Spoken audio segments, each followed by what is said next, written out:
Donald Trump America అధ్యక్ష పదవిని స్వీకరించగానే ప్రపంచవ్యాప్తంగా డొనాల్డ్ ట్రంప్ ఎలాంటి నిర్ణయాలు తీసుకుంటాడో, అది ప్రపంచాన్ని ఎలా ప్రభావితం చేయబోతుందో అనేది ప్రపంచవ్యాప్తంగా జరుగుతున్న చర్చ. అయితే అమెరికా గురించి ఒక ఇంట్రెస్టింగ్ ఆస్పెక్ట్ మనం ఇక్కడ డిస్కస్ చేయాలి. అమెరికా అధ్యక్షుడిగా ట్రంప్ ఉన్నా, లేకపోతే బైడెన్ ఉన్నా, ఒబామా ఉన్నా, ఎవరున్నా సరే అల్టిమేట్ గా అమెరికా ప్రయోజనాలని మాత్రమే వాళ్ళు గుర్తుపెట్టుకొని మనసులో పెట్టుకొని పనిచేస్తారనమాట. అయితే దీనికి ట్రంప్ ఏం అతీతుడు కాదు. ట్రంప్ కాలంలో, అంటే ట్రంప్ మొట్టమొదటిసారిగా 2016లో అమెరికా అధ్యక్షుడు అయినప్పుడు ఆయన తీసుకున్న కొన్ని నిర్ణయాలను గనక మనం చూసినట్లయితే, ట్రంప్ రెండోసారి గెలిచిన తర్వాత ఎలాంటి నిర్ణయాలు తీసుకుంటాడో మనకు ఒక ఐడియా వస్తుంది అనమాట. ట్రంప్ మొదటిసారి గెలిచినప్పుడు ఎలాంటి నిర్ణయాలు తీసుకుంటో మనం అర్థం చేసుకునే ప్రయత్నం చేద్దాం. అయితే ఎప్పుడు కూడా వివాదాల్లో నిలబడే ఆయన అమెరికా ఫస్ట్ అనే నినాదంతో అమెరికా అధ్యక్ష ఎన్నికల్లో గెలిచిన ఆయన ప్యారిస్ క్లైమేట్ అగ్రిమెంట్ అనేది అమెరికాలో ఉన్నటువంటి కోల్ ఇండస్ట్రీని గానీ మిగతా ఇండస్ట్రీని గానీ దెబ్బతీస్తుందని, ఇది చైనా లేకపోతే ఇండియా లాంటి అభివృద్ధి చెందుతున్న దేశాలకి మాత్రమే ప్రయోజనాలు చేకూరుస్తుందని ఆయన 2017లో ప్యారిస్ ఒప్పందం నుంచి బయటికి రావాలని ఒక నిర్ణయం తీసుకుండు. కానీ అది మెటీరియలైజ్ కాలేదు. అయితే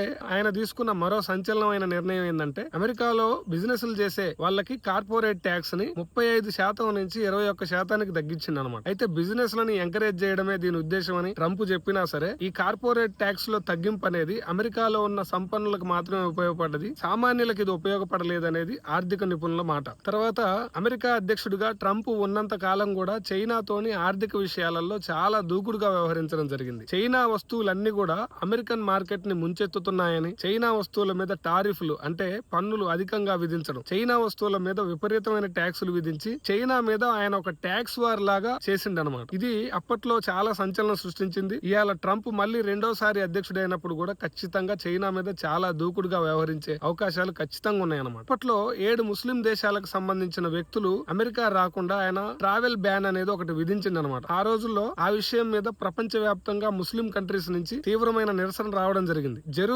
జెరూసలేం అనేది ముస్లింస్ కి, క్రిస్టియన్స్ కి, యూదులకి పవిత్రమైన భూమి అన్నమాట. అయితే జెరూసలేం ని ఇజ్రాయెల్ రాజధానిగా గుర్తిస్తూ ఆయన తీసుకున్న నిర్ణయం అనేది సంచలనం సృష్టించింది. ముస్లింస్ ముహమ్మద్ ప్రవక్త తిరిగిన పుణ్యభూమిగా, తర్వాత క్రిస్టియన్స్ జీసస్ క్రైస్ట్ ని క్రూసిఫికేషన్ చేసిన ప్లేస్ గా, యూదులు వారి యొక్క పవిత్ర భూమిగా, అంటే 3 మతాలు కూడా ఆ ప్రాంతాన్ని పవిత్రమైన భూమిగా భావించడం జరుగుతుంది. అయితే 70 నుంచి 80% వరకు యూదులున్నటువంటి ఇజ్రాయెల్ దేశానికి జెరూసలేం ని రాజధానిగా ప్రకటించి అక్కడ తమ ఎంబసీని ఏర్పాటు చేయబోతున్నాం అని చెప్పి ట్రంప్ ప్రకటించగానే ప్రపంచ వ్యాప్తంగా ముస్లిం కంట్రీస్ నుంచి తీవ్రమైన నిరసన వచ్చిందనమాట. అమెరికా అధ్యక్షుడిగా బరాక్ ఒబామా ఉన్నప్పుడు నెట్ న్యూట్రాలిటీ నిబంధనలు తీసుకురావడం జరిగిందనమాట. నెట్ న్యూట్రాలిటీ నిబంధనలు అంటే ఏంటంటే, ఇంటర్నెట్ సర్వీస్ ప్రొవైడర్స్ అనే వాళ్ళు వివిధ ఆన్లైన్ ప్లాట్ఫామ్స్ అంటే నెట్ఫ్లిక్స్ గానీ, అమెజాన్ గానీ, లేకపోతే ఇంకా గూగుల్ సర్వీసెస్ గానీ ఏవైనా సరే వారికి ఇచ్చే ఇంటర్నెట్ సర్వీసెస్ అనేవి అందరికీ సమానంగా ఉండాలి, ఎవరి వైపు పక్షపాతం చూపించకూడదని నెట్ న్యూట్రాలిటీ రూల్స్ అనేవి తీసుకురావడం జరిగిందనమాట.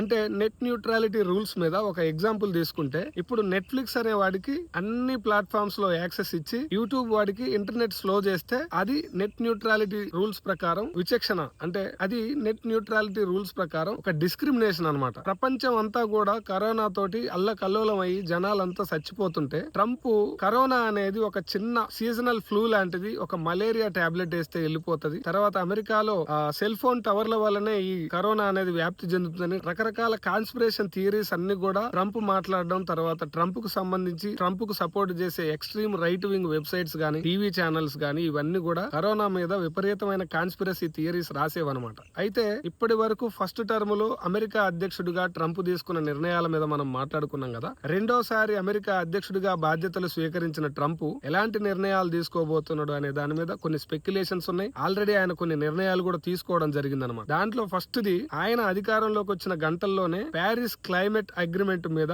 రద్దు కోసం సంతకం పెట్టడం జరిగింది. WHO అంటే వరల్డ్ హెల్త్ ఆర్గనైజేషన్ కరోనా టైంలో చైనాకి లొంగిపోయింది, చైనా అధికారుల పెత్తనం అనేది ప్రపంచ ఆరోగ్య సంస్థలో ఎక్కువైంది కాబట్టి దానికి ఎగ్జిక్యూటివ్ ఆర్డర్స్ ద్వారాగా ప్రపంచ ఆరోగ్య సంస్థ నుంచి తాము అధికారికంగా వైదొలుగుతున్నామని ఆయన ఒక సంతకం పెట్టడం జరిగిందనమాట. అయితే ఇప్పటి వరకు ఇమిగ్రేషన్స్ మీద, అంటే ప్రపంచ దేశాల నుంచి అమెరికా వచ్చే వాళ్ళ మీద, అమెరికాలో ఉద్యోగాలు చేసే వాళ్ళ మీద ట్రంప్ కి చాలా తీవ్రమైన ఆలోచనలు ఉన్నాయి. అందులో భాగంగానే బర్త్ రైట్, అంటే తల్లిదండ్రుల జన్మతో సంబంధం లేకుండా అమెరికాలో పుట్టిన బిడ్డలకు అమెరికాలో సిటిజన్షిప్ వచ్చేది. అయితే ఇక మీద ఆ సిటిజన్షిప్ అమెరికా ఇవ్వబోదని ఆయన ఎగ్జిక్యూటివ్ ఆర్డర్స్ జారీ చేయడం జరిగిందనమాట. అయితే న్యాయపరంగా అది చెల్లదని కొంతమంది న్యాయ నిపుణులు అంటున్నారు. అయితే ప్రపంచ వాణిజ్య చెల్లింపులు అనేవి డాలర్ లో కాకుండా ఇతర దేశాల కరెన్సీలో కూడా జరగాలని ఎప్పటి నుంచో ఒక డిమాండ్ ఉందన్నమాట. ఆ డిమాండ్ ను కూడా ట్రంప్ ఖచ్చితంగా అడ్డుకునే అవకాశం ఉంది. ఎందుకంటే ఏ అమెరికా అధ్యక్షుడైనా, ఏ అమెరికా నాయకుడైనా అమెరికా ఆధిపత్యాన్నే కొనసాగిస్తాడు గాని ఇతర దేశాల దగ్గర తన సార్వభౌమాధికారాన్ని కోల్పోవాలని ఎవ్వరూ కోరుకోరు. అట్లనే ట్రంప్ కూడా. అయితే